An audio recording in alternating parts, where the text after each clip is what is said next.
बहनों और भाइयों, हर घर नल की योजना हो या फिर हर व्यक्ति को सुरक्षा की गारंटी। याद करिए, पहले देश के अंदर जहां कहीं भी विस्फोट हो जाता था, आतंकी विस्फोट होता था, निर्दोष लोग मारे जाते थे, सुरक्षा बलों के जवान शहीद होते थे। और अब तो जोर से पटाखा भी फट जाए ना तो पाकिस्तान सफाई देता, कहता नहीं मैंने नहीं किया है, क्योंकि उसे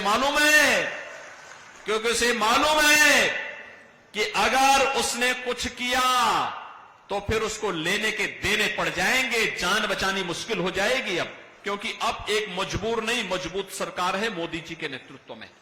और इसलिए बहनों और भाइयों, हम सब आपसे अपील करने के लिए आए हैं। एक ही अपील है, यह देश आपका है, जीवन आपका है, सुरक्षा आपकी है और वोट भी आपका है। वोट गलत जगह जाएगा, आतंकवाद का पुराना दौर लेके आ जाएगा। वोट गलत जगह जाएगा तो माफिया राज और आतंकवाद फिर से लेके आ जाएगा। वोट गलत जगह जाएगा, किसानों और गरीबों के हकों पर फिर डकैती पड़ेगी। वोट गलत जगह जाएगा तो बेटी और व्यापारी फिर असुरक्षित होगा। लेकिन वोट आपने भारतीय जनता पार्टी और सहयोगी दलों को दिया तो यह आतंकवाद को तो सीमा पार ही निपटा देगा और माफिया और अपराधियों को उसकी माद में घुस करके भी राम नाम सत्य की यात्रा में भेजने का काम भी करेगा। गरीब और किसान के हक पर, नौजवान के हक पर कोई डकैती नहीं डाल पाएगा। बेटी और व्यापारी की सुरक्षा में कोई सेंध नहीं लगा पाएगा। और यही गारंटी एनडीए आपको देने के लिए आया है। भारतीय जनता पार्टी राष्ट्रीय लोकदल का गठबंधन देने के लिए आया है। बहनों और भाइयों, जब चौधरी साहब का नाम भारत रत्न के लिए आया, हम सबका हृदय गदगद हो गया, क्योंकि यह किसान का सम्मान था।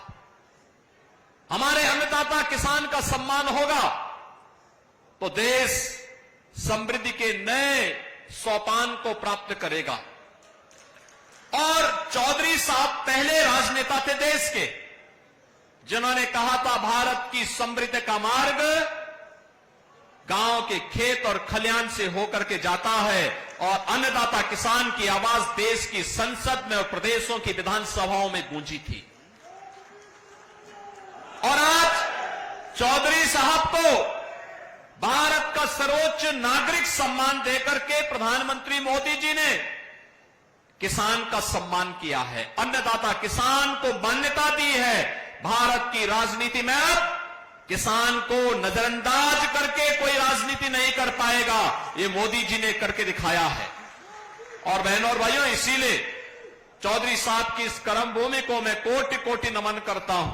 जब कांग्रेस के घोषणा पत्र को आप देखते हैं, दो बातें उन घोषणा पत्र में नजर आती हैं। एक, कांग्रेस कहती है कि हम व्यक्तिगत कानून को लागू करके शरिया कानून को लागू करवा देंगे। इसका मतलब बाबा साहब भीमराव अंबेडकर के द्वारा बनाए गए संविधान के लिए ये लोग खतरा पैदा करना चाहते हैं, यानी देश के संविधान को खतरे में डालना चाहते हैं। तालिबानी शासन लागू करना चाहते हैं। क्या हम तालिबानी शासन को स्वीकार करेंगे? क्या ये देश तालिबानी शासन को स्वीकार करेगा? और दूसरी तरफ क्या कहते हैं?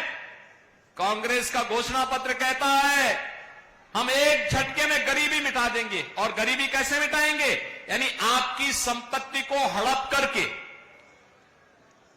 बेटी और माताओं के, बहनों के जो उनके गहने होंगे उनको ये लोग जब्त करवाने की साजिश रच रहे हैं। यानी देश को तो इन्होंने 60 दशक 6 दशक तक लूटा और अब कह रहे हैं कि हर संपत्ति पर ये लोग डकैती डाल करके उसको जबरदस्ती अपने कब्जे में ले लेंगे और फिर उसका बंदर बांट करेंगे। क्या आप स्वीकार करेंगे कांग्रेस की उसी चेष्टा को?